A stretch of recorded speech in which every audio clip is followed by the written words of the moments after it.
All right, we're going to get started today. Want to tell everybody thanks for joining us today for our webinar. My name is Aaron Farmer, president of the Retail Coach, and today I want to talk to you a little bit about how to develop a retail recruitment strategy and really what we're seeing in today's market. There's no question that the retail industry is changing on a regular basis, and we have had a couple of requests recently from clients and some other communities about really just talking about 2020, what to expect. We're obviously pretty far into February already, but I think the next 8 to 10 months are going to be crucial with an election coming up and the markets changing and a number of different things. So today, like I said, this will be kind of our first webinar for 2020, and then we'll be doing webinars on a monthly basis going forward here. So just a couple of quick housekeeping items as we get started. If you have any questions today, during the webinar, on the right side of your screen on your control panel, you'll see where there's a questions tab there. So if you have any questions, please put your questions there. We'll try to answer them by the end of the webinar, and if not, we'll make sure and follow up with you afterwards. But we'll just kind of jump into this and get started. I want to spend probably about 30 minutes with you, but again, thanks for your time today. Just real quick, a little bit about us for those of you that aren't familiar with the Retail Coach. We work with municipalities and economic development organizations to recruit retail and restaurants. So we've been doing this for over 20 years, 500 plus clients throughout the US and about 37 states served. I've been with the company now for about 13 years. So excited to see what the future holds for the Retail Coach, but also the retail industry. So as I mentioned, there's really two things I want to talk to you about today. Number one, what are those trends? What are the trends that are impacting retail this year, but also beyond? And then also how to develop that retail recruitment strategy. Just with the retail industry evolving, retailers have evolved. The way they choose sites, the way that they identify potential communities for them to locate in, that's changed a little bit. Thus, your retail recruitment strategy needs to change, and I want to talk about a few of those things as we get started here. So, talking about trends and really what to expect, like I said, there's no question that the retail industry is evolving. It seems like weekly there's something new that the retail industry is doing or changes that are taking place in the retail industry. But I want to talk to you first about the holiday sales. Typically in the retail industry, we look at the prior year's holiday sales to really determine how good of a year are we going to have from a retail standpoint now or into 2020. So what we saw from a holiday standpoint in 2019 was holiday sales grew again. So we were up 4.1%. Which was about $730 billion in holiday sales, which is a huge number there. But the positive is the holiday sales grew. So taking that, a lot of the retailers, a lot of the developers have taken that into really a strong 2020 for retail growth. Online sales during the holidays increased about 14.6%. So that online e-commerce effect that we'll talk about here in a minute, that was strong. It increased by about 14.6%, representing about 167 billion in retail sales. But one of the areas a couple of the areas that we saw some really strong holiday sales were in the home centers. So the home improvement, home center type location. Electronics were strong again. So looking at those like Best Buy and others, saw a very strong electronic season. Sporting goods had a good season as well. Pharmacies and also grocers, which have been struggling pretty mightily for the last couple of years, saw a strong holiday sales season. So something to pay attention to. One area that continued to lag behind and is not from a holiday standpoint and really just overall standpoint, your department stores continue to lag behind everything else. We're seeing the continued slow of department stores at the moment. Mentioned this already, but 14.6% of those holiday sales were in the online category, were e-commerce. Well, that's really caused the retail industry to really be turned upside down. National brands are scrambling to counter, the Amazons of the world, this e-commerce. They're investing millions to billions of dollars in their e-commerce platforms, but it's important. If you're going to be a retailer nowadays, you really have to have this omni-channel presence. You have to have brick and mortar stores, but you also have to have that online presence. You've got to be working both of those. You've got to be looking at both of those going forward. So one thing I will point out, and I think I have a slide for it in a minute, but the online sales, although they continue to grow, they're slowing a little bit. So keep that in mind. I read an article a while back, but just like anything, you're not going to continue to see double-digit growth every single year. At some point, these online sales are going to slow, and we're starting to see a little bit of slowdown happening from that standpoint. Amazon is still the king. They have about a 47% share of the online sales. So Amazon is still king. But one thing that I thought is interesting, and it's kind of got me thinking, is think about this, but Amazon is going into brick and mortar retail. Have you noticed that in your community? They're going physical. They're going brick and mortar with their Go stores, which are kind of smaller, more convenience type locations. But they're also having the bookstores that they're opening. They're also getting into the Whole Foods, or they bought into Whole Foods several years ago.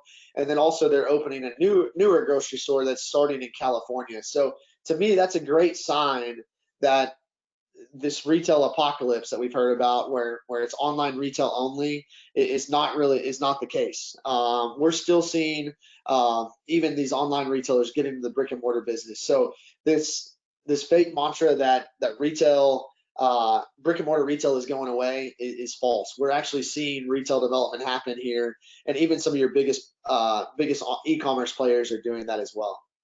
So just a good example here, but on here we're showing kind of the e-commerce penetration in the U.S. compared to total percentage of retail sales. So in-store sales is in gray, and then e-commerce sales is in blue. So this just kind of helps illustrate what I was just talking about a little bit, that brick and mortar sales or stores are not going away. You're starting to see, a little bit of a slowdown as it relates to e-commerce. It'll continue to grow, but a little bit of a slowdown there. So this ought to be a great slide to possibly share with your boards or your councils to kind of help them understand that impact of online sales on retail. And before I get too far, we'll make sure and get a copy of this presentation to everyone after we're done here. So one of the things that we're seeing right now are a lot of these retailers that really started in the online industry get into brick and mortar. And I talked about that a little bit already with Amazon, but we're starting to see that with groups like Untuck It. If you're familiar with Untuck It, really those they're the nicer shirts, nicer clothing that you can wear untucked. I remember seeing those on the TV commercials all the time about Untuck It, and now we're starting to see them get into the brick and mortar business. Bonobos is another one, which is kind of a lifestyle, kind of trendy retail brand. Warby Parker, which is the eyeglass group, they have brick and mortar stores. They started online. Away Luggage is another one that's done that. ModCloth, Casper is another one. Where I actually was in Target the other day and noticed that Casper has pop-up stores with inside Target locations. So you're starting to see these more online retailers get into the brick and mortar game. They're realizing there's still a huge market here that they're missing by only being in the online game. But I thought this was interesting. But the top 100 digital brands, digital native brands, have announced about 850 stores over the next 5 years. So you're going to continue to see this, a lot of these online retailers that are getting into that brick and mortar game. One of the things we're also seeing in the retail industry is what we call the rise of influencers. So, Instagram influencers, Facebook influencers, you name it. These are those typically younger people that are influencers. So they're being paid to market items through Instagram. They're being paid to market items through social media.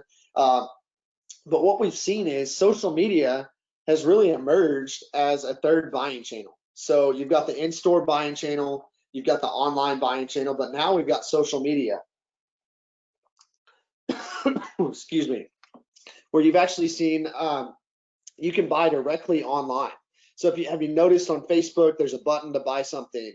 Um, Same thing on Instagram, you have that ability. But 57% of online shoppers have purchased a product they heard about on social media um, in the consumer generated content. So like videos and photos. So continue to pay, excuse me, pay attention to this. The rise of the influencers will be a key thing to continue looking at going forward. You know, one of the big things that or big groups that's had an influence on retail really in the last 5 to 10 years has been millennials. And for those of you that aren't sure, millennials really are those that are born between 1981 and 1996. So I fit into this category, being born in the 80s. But millennials are having and will continue to have a huge impact on this evolution of retail. They make up about a quarter of the population in the US. 88% of them live in metro areas. I thought this was interesting, but they're frugal. They're used coupons. So this younger group is using coupons, you know, whether they pull it up on an app or they cut it out of a newspaper. 60% prefer generic brands over flashy brands to save money. So we're seeing a little bit of a rise in generic brands. You know, Amazon is getting into that game. You're seeing some of the other retailers get into that. But what was interesting is they purchase about 54% of their or 54% of their retail purchases are online. So that still leaves us 46% that are taking place in store. But retailers are paying close attention to millennials and will continue to going forward just because they have about a $1.4 trillion purchasing power. One that we haven't talked about in webinars or in our presentations in the past is Generation Z. But Generation Z are those that are born between 97 and 2016. This is something you definitely want to pay attention to. Generation Z is looked at by many as the saviors of brick and mortar retail. You know, Generation Z is already driving the way retailers think about technologies, tools, everything they will do, and how to enhance these shopping experiences. But just like millennials, Generation Z make up about 25% of the population. But here's the key here. 81% of Generation Z prefer to shop in stores. So this kind of shows we're going back to brick and mortar, going back to in-store shopping. 73% discover their new products in stores. So, you know, one thing that's interesting, but they're stressed out as a whole. Generation Z is more stressed than ever, concerned about their health and mental state. For them, physical store shopping is therapeutic. So they're looking for something that's a social media alternative. And again, just to kind of reemphasize this, they offer an optimism for brick and mortar retail. So, like I said, Generation Z is not something we've talked about a lot in previous, and if you were on some of our webinars last year, but this is something to pay attention to. Generation Z, again, looked at as the saviors of brick and mortar retail. So talking about that brick and mortar store comeback just a little bit here. In 2018, there were about 675 retailers that increased stores. In 2019, that was up about 56% to over 1,000 retailers that increased stores. So we're seeing more stores open, and in 2020, we're expecting that to continue to rise.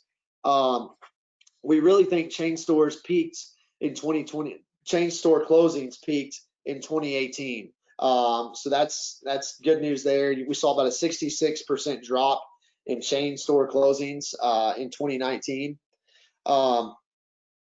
Of those 9,300 stores that closed in 2019, 10 chains represented about 66% of those closings. So there were 10 chains that kind of led the way. So again, kind of leading us away from the brick and mortar apocalypse. That's not going to happen. We're seeing retail continue to open.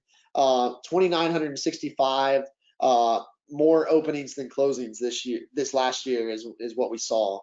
But one thing, I mentioned this on an earlier slide, but department stores continue to struggle. We've lost about 20% of the department stores since 2016. What's causing a lot of this is the malls, the mall anchor stores. We're seeing that evolution out of the mall. Now, I remember as a kid going to malls, and that was the place to hang out and do that. We still see that somewhat in some communities, but many of our malls are losing retailers, and there's just not a huge market right now for that vacant anchor store. So there's a lot of change of use happening. So we're seeing entertainment retailers take over some of these old department stores. We're seeing restaurants come into some of these older locations. We're seeing these brick and mortar store locations, or the big box locations, split into maybe 2 or 3 locations. So that's something we're going to continue to see. But one thing that we are seeing in 2020 and continue to expect going forward is the restaurant business to continue to expand rapidly. I've got another slide on that here in a minute. But restaurants, whether it's quick service restaurants, whether it's fast casual, or whether it's your sit down restaurants, we're going to continue to see some rapid growth patterns there going forward. And what's really caused that is as Americans, we're actually spending more out to eat than we are at the grocery store. So that's why we've seen a little bit of struggle by grocery stores lately, but we've seen restaurants continue to expand rapidly. So continue to keep that in mind. And then retail, the retail market continues to be a little bit oversaturated with apparel. So we're starting to see some of these apparel stores, whether it was Payless shoe stores, whether it was Avenue, we're going to continue to see some of that, the clothing stores closed just due to a little bit of oversaturation in the market.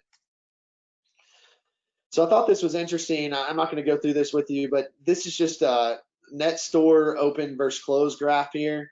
So you can saw a number of net store openings for warehouse clubs. Supermarkets are up as well. Fast food, but really this ought to be. I like the green on here because it's showing optimism.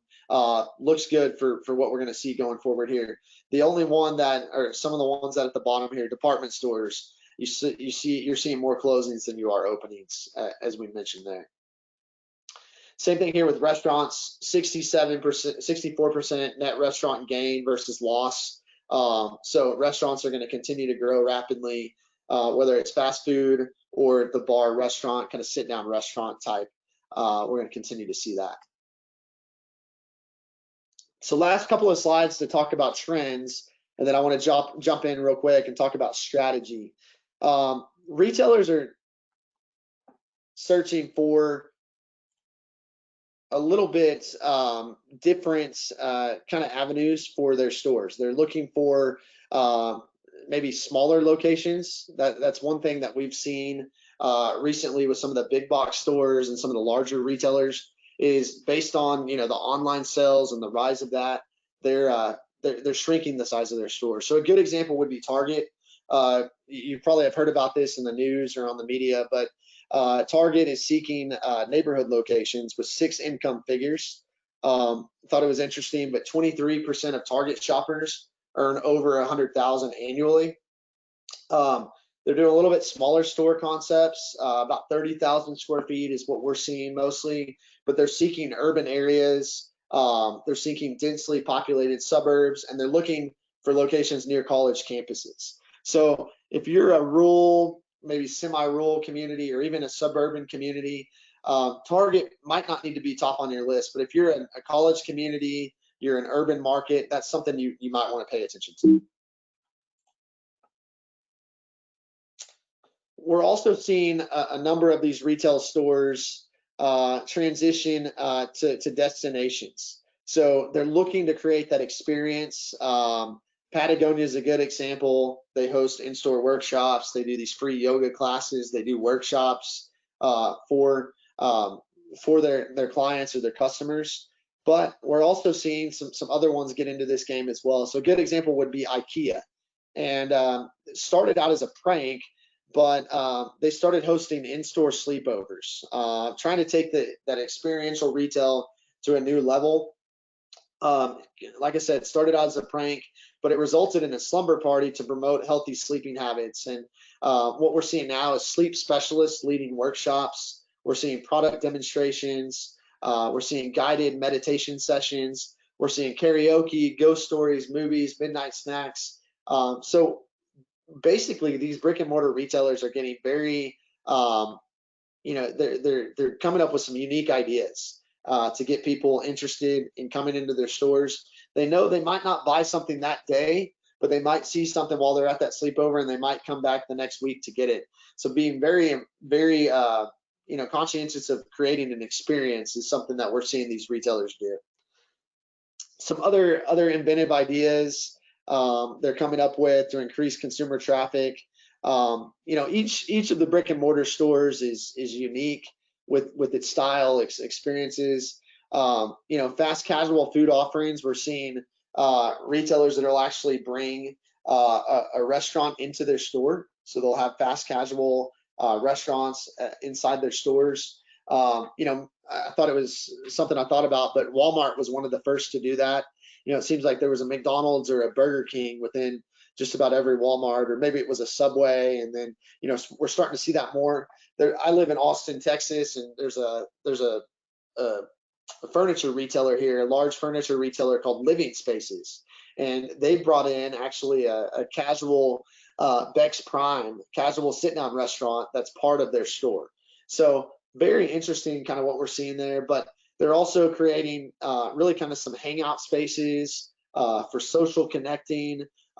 They've got salon services. They'll do on-site live music, coffee shops in these stores. So these retailers are really just trying to get a hold of this experience and trying to create an experience for the consumers.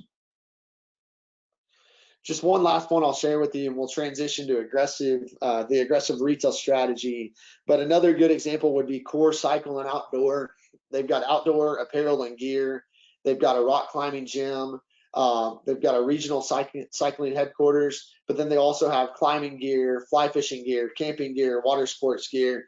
They're trying to become more of a transition. They're trying to transition more to a destination.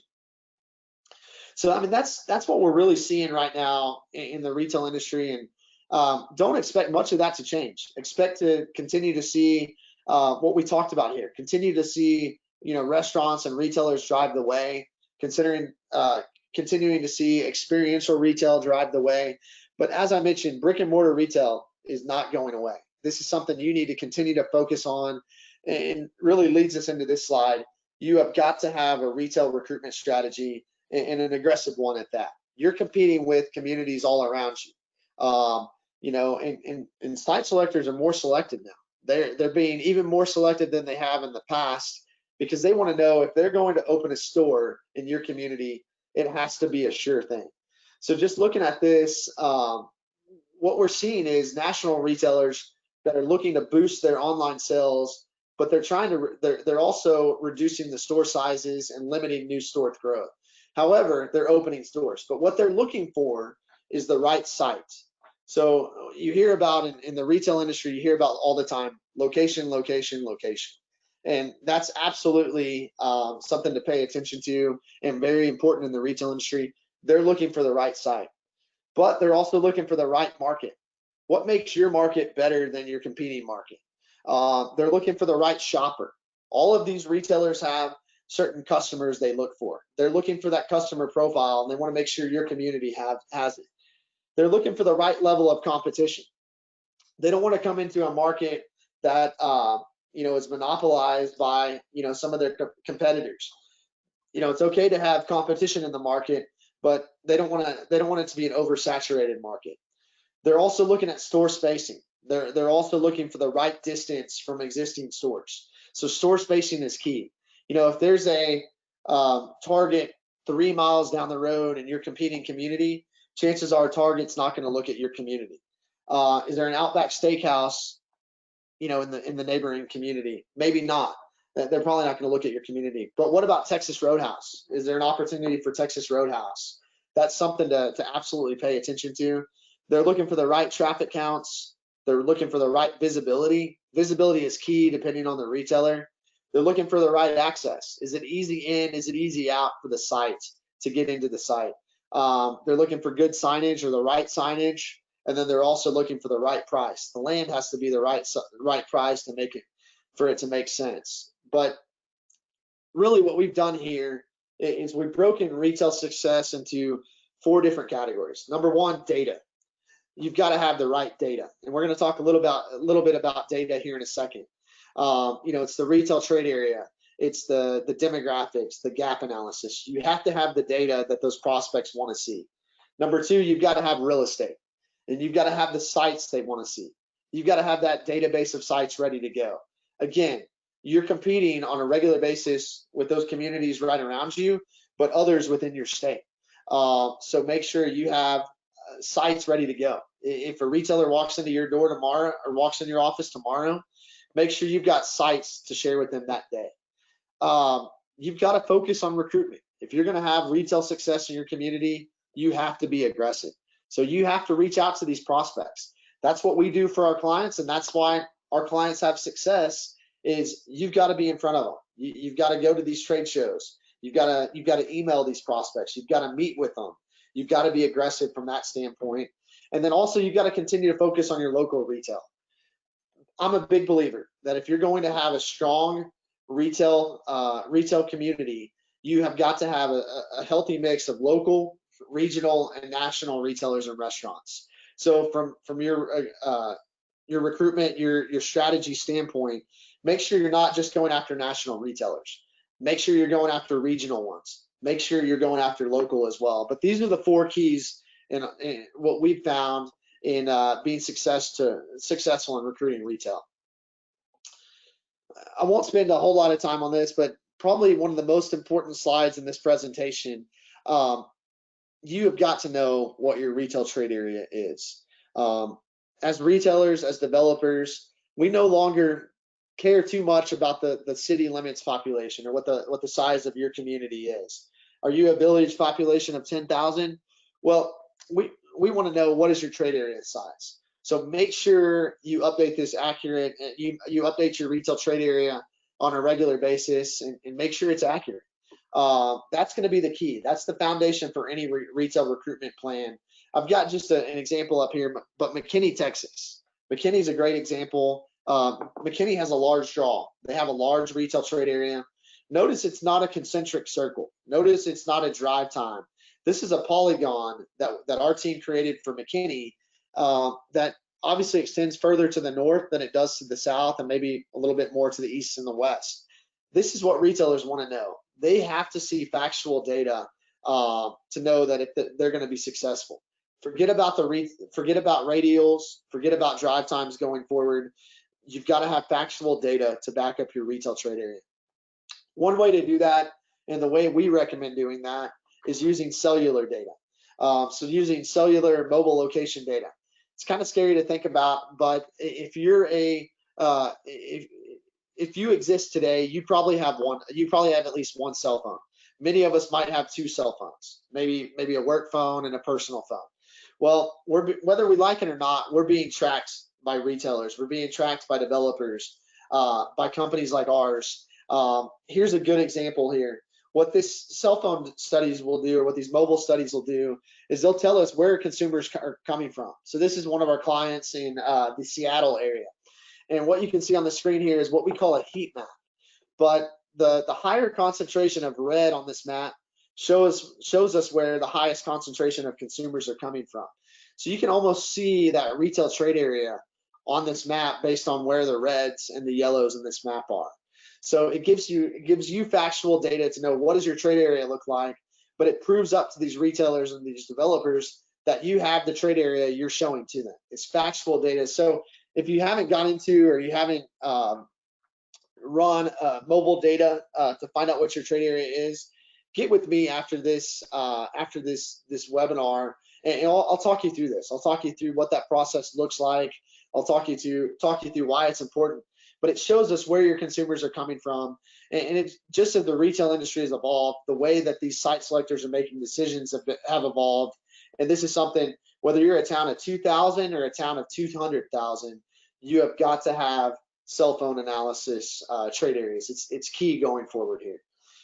Real quick, I'll hit on it, but these cell phone analysis, it'll tell you not only where your consumer is coming from, but it'll tell you what times of day and what specific days are your busiest days. So for this retailer, that you see on the screen here, they were pretty consistent, really from noon until about 8 p.m. They were pretty consistent. Maybe the busiest hour it looked like was about 6 o'clock, but this is something retailers want to know as well.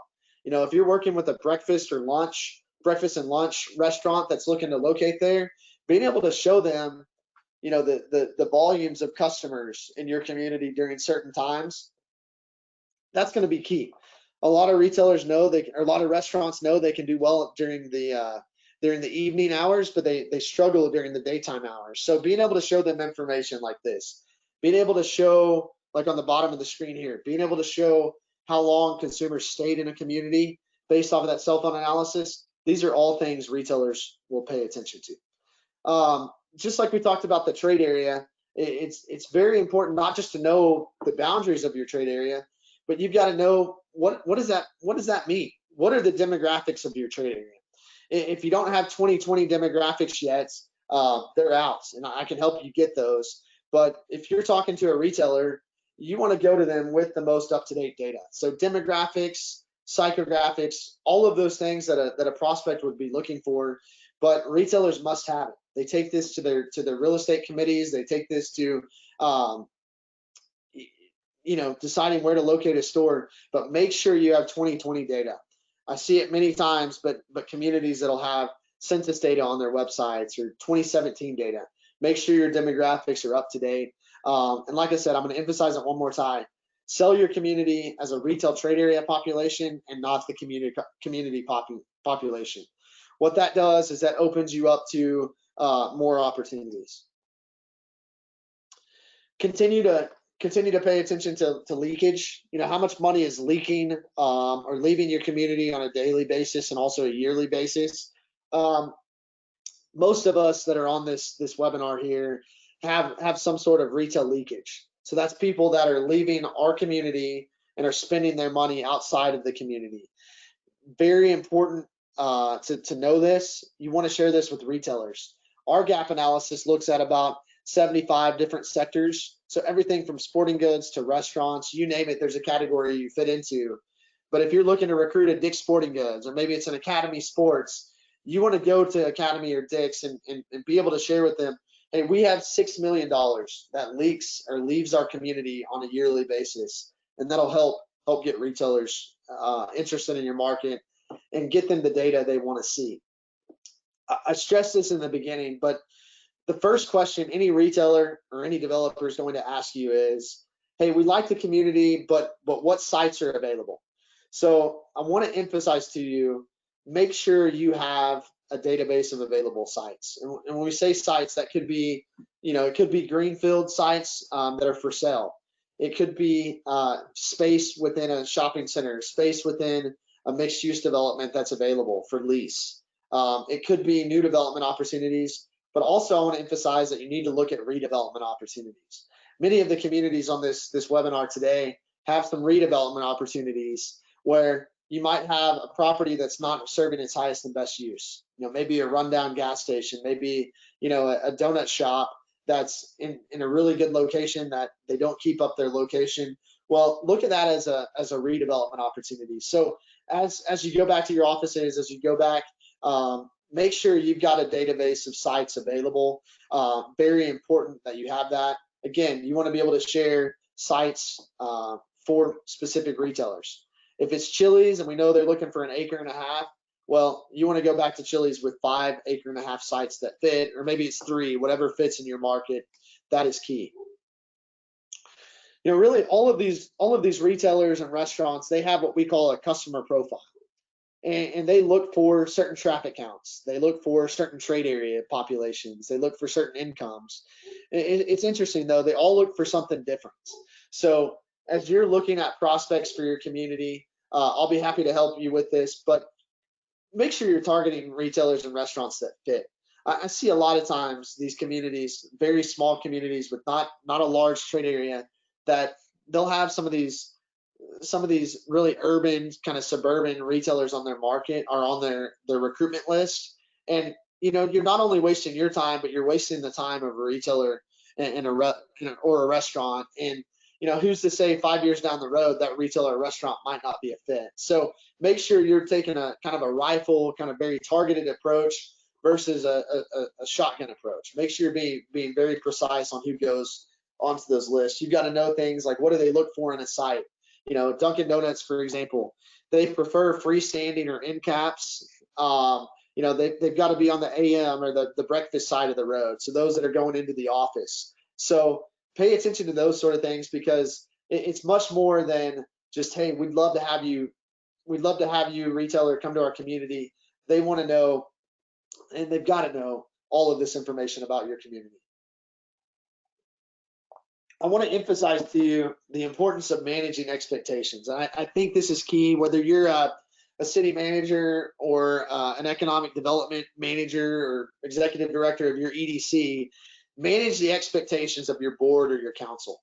I thought this was a funny illustration here, but are you a blooming deals community, which is obviously a consignment shop, a new and used type shop, or are you a Bloomingdale's community?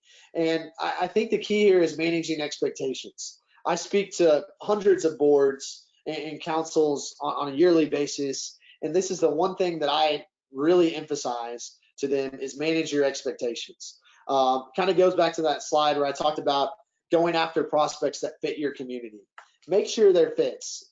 Make sure they fit with what you are, because down the road you could be, you might be a Bloomingdale's community now, but you could be a Bloomingdale's community down the road. So make sure you manage those expectations. It'll make your life a lot easier. But it's an education process. So if we can help educate those boards or communities of yours, we're happy to do that. Maybe this presentation will help. If you want to share that with them, might help with that as well. Couple more slides, and then we'll kind of wrap up here and see if there's any questions. But retail events. I talked about the recruitment process and how important it is to get in front of retailers and restaurants and those decision makers. One way to do that is through going to some of these retail events. And if you haven't heard of it before, but the ICSC, or International Council of Shopping Center Conferences, are very important. We've got the ICSC Mid-Atlantic Conference coming up March 2nd in Fort Washington, Maryland. We'll be there. Would love to meet with any of you if you're going to be there as well. ICSC Recon.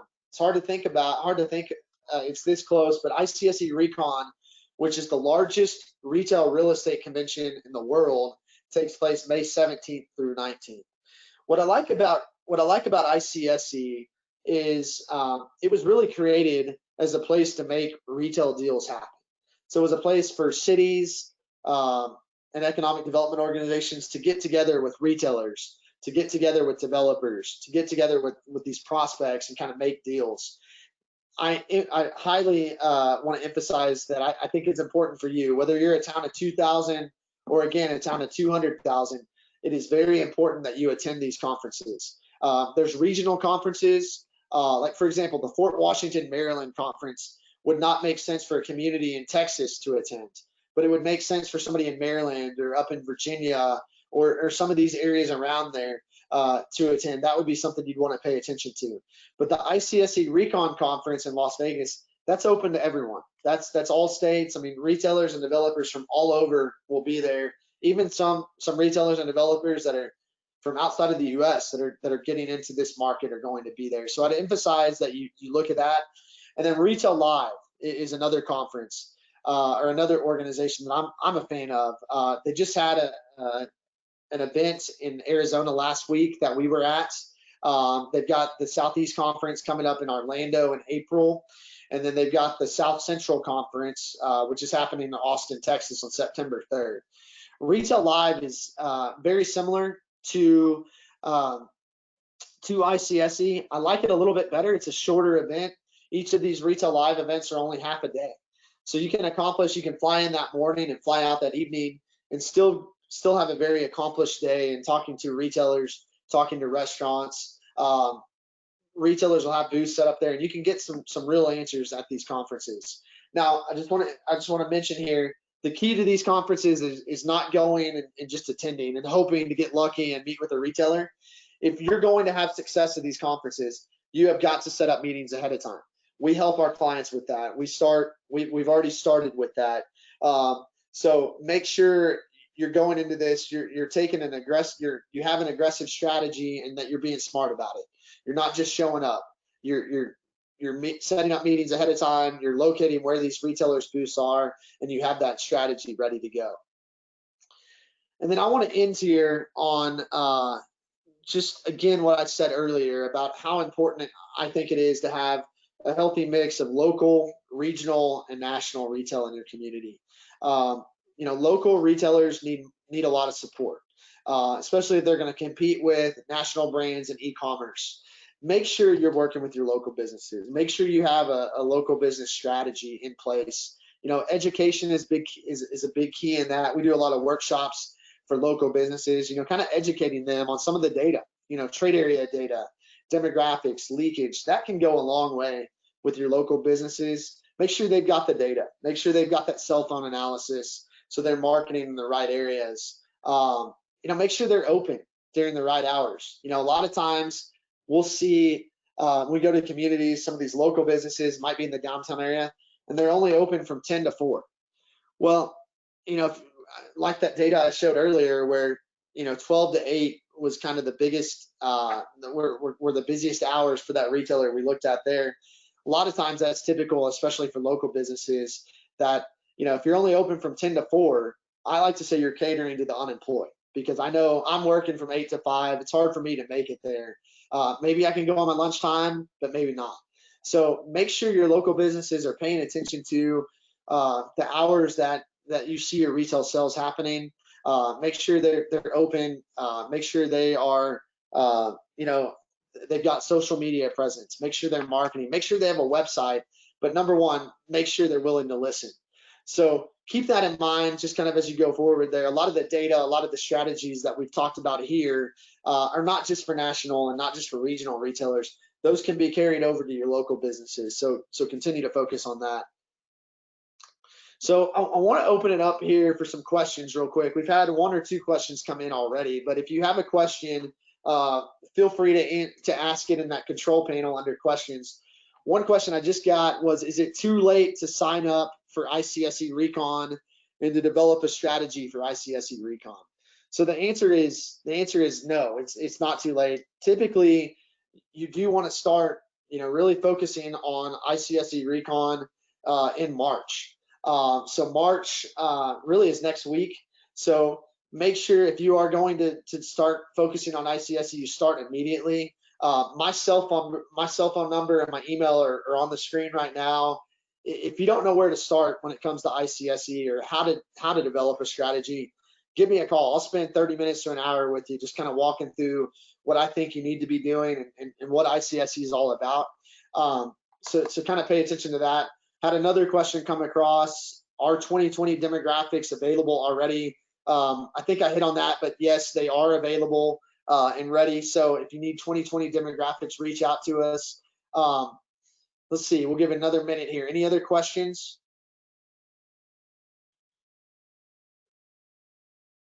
Okay, I'm not seeing any other questions come in, but if you think of, well, here we go. Will this be posted on the website? We will get a copy of this webinar and the presentation posted on the website. And if you are on this webinar right now, we'll email you out a copy later today as well. We did record this webinar as well, so we'll send you a link to the recording and then a link to the slides also. Got one more question coming in here. Question was, is there a strategy to recruit small retail? And I will tell you this, small retail, and I think you're probably talking about local retail or maybe more regional type retailers. Just as you would try to recruit, smaller retailers and restaurants, instead of going after those national ones, I would kind of look in your region. I would, let's say your community kind of in the Seattle region. What I would look at is I would look for prospects in the local, in your competing communities, but also just within the region. And that's what we typically do as well as a company. So we're not just recruiting national retailers, we're recruiting smaller retailers and regional retailers for our communities. But look at, those in the region, maybe look 100 miles in each direction of your community and go after those. It might be hard to find contact info for some of these, for some of these smaller retailers. So you might look at making trips out there. You might make it a day where you're going to spend time just going into some of these local businesses or some of these regional businesses, and then just simply ask them, hey, is there an opportunity is there an opportunity for you to open a second location or a third location? Kind of be aggressive from that standpoint. Don't wait for them to come for you. Look for those that are in with a 100-mile radius or so and go after them from that standpoint. That's something to definitely pay attention to. But like I said, healthy mix of local, regional, and national retailers is important. I appreciate everybody joining us on the call or on the webinar today. If you have any additional questions or think of anything, please reach out to me via email. We'll send an email out later today and get this over to you. We will also be doing a webinar in March. I think our focus right then is going to be focusing on the March webinar is going to be focused on the impact of breakfast on the retail industry and how that impacts retail. So we'll get that out to you and let you know when that's going to take place. But again, want to thank everybody for joining us today. And if you have any questions, just let us know. Thank you.